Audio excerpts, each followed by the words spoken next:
Assalamualaikum warahmatullahi wabarakatuh. Perkenalkan, nama saya Bayu Junto Aji dengan nomor NIM 320101888.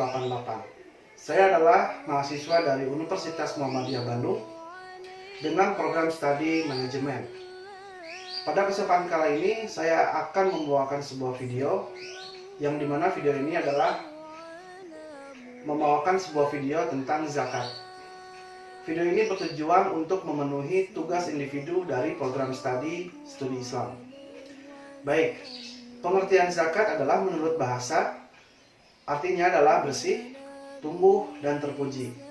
Namun menurut istilah adalah para ahli atau fikih menyebutkan zakat ialah kadar harta tertentu yang diberikan kepada para mustahik ataupun yang berhak, yang berhak yang dapat menerimanya dengan beberapa syarat.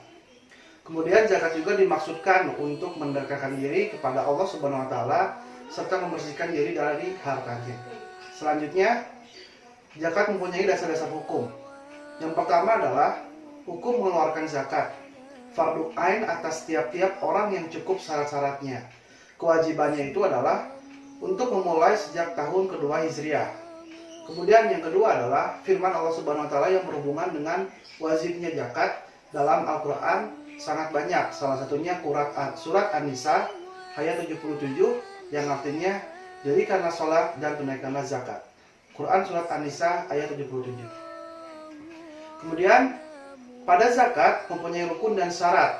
Ya, syarat itu ada 6. Yang pertama Islam, kedua adalah merdeka, 3 miliki sempurna, 4 sampai nasibnya, memiliki sampai 1 tahun, dan terakhir selain tanaman. Kemudian jenis harta yang dizakatkan, yang pertama adalah binatang ternak, bisa unta, bisa sapi, kerbau ataupun kambing. Yang kedua adalah emas dan perak. Yang ketiga bisa biji-bijian ataupun buah-buahan. Untuk binatang ternak, unta, sapi ataupun domba, ukuran nisabnya berbeda antara satu dengan yang lainnya. Hal yang sama dalam perbedaan binatang ini yaitu mencari makan sendiri dan telah dimiliki serta 1 tahunnya. Kemudian untuk emas dan perak wajib dizakati apabila sudah memenuhi cukup 1 nisab. Nisab emas yang berat timbangannya adalah 93,6 gram. Zakatnya 1/40 atau bisa dikalikan 2,5% sama dengan 2000,125 gram. Atau setiap 100 gram zakatnya adalah 2,5 gram. Untuk nisab perak 624 gram zakatnya adalah 2,5%, berarti 15,6 gram. Pada biji-bijian ataupun untuk buah-buahan, nisab biji makanan yang menyenangkan dan buah-buahan adalah 930 liter bersih dari kulitnya. Zakat yang kalau diairi dengan sungai ataupun air hujan adalah 1/10 ataupun 100%. Tetapi kalau diairi dengan air kincir yang ditarik oleh binatang ataupun disiram dengan alat yang memakai biaya, zakatnya akan berbeda menjadi 1/20 atau 5%. Dimulai kewajiban zakat biji ataupun buah-buahan ialah apabila sudah dimiliki, yaitu sudah masak ataupun sudah matang. Zakat itu wajib dikeluarkan tunai apabila sudah terkumpul dan yang menerimanya itu sudah ada. Kemudian siapa saja yang berhak menerima zakat adalah orang fakir, orang miskin, amil, mu'alaf, ghorimin, sabilillah, dan ibnu sabil. Orang fakir adalah orang yang tidak memiliki harta untuk menunjang kehidupan dasarnya.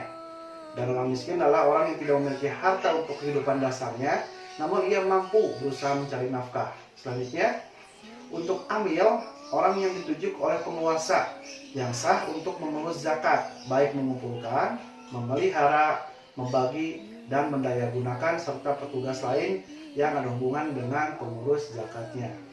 Untuk mu'alaf adalah orang yang baru masuk Islam dan memerlukan masa pemantapan dalam agama barunya. Untuk itu memerlukan dana. Kemudian untuk ghorimin adalah orang-orang yang dililit oleh hutang dan tidak dapat melepaskan dirinya dari jeratan hutang itu kecuali dengan bantuan dari luar. Untuk sabilillah secara arti ataupun kata sabilillah adalah jalan Allah.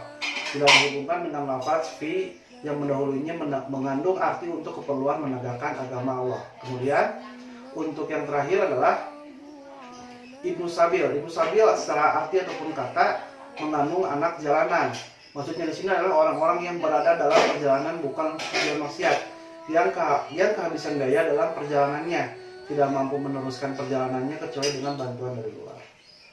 Baik, untuk itu pada dasarnya di Indonesia kenapa orang yang belum melakukan zakat sampai saat ini adalah banyaknya ketakutan untuk melakukan zakat, karena banyak di Indonesia penerima zakat yang salah pada tempatnya. Jadi pemberi zakat pun akan ragu untuk memberikan zakatnya kepada penerimanya. Baik, itu aja video yang bisa saya sampaikan, mudah-mudahan bermanfaat. Wassalamualaikum warahmatullahi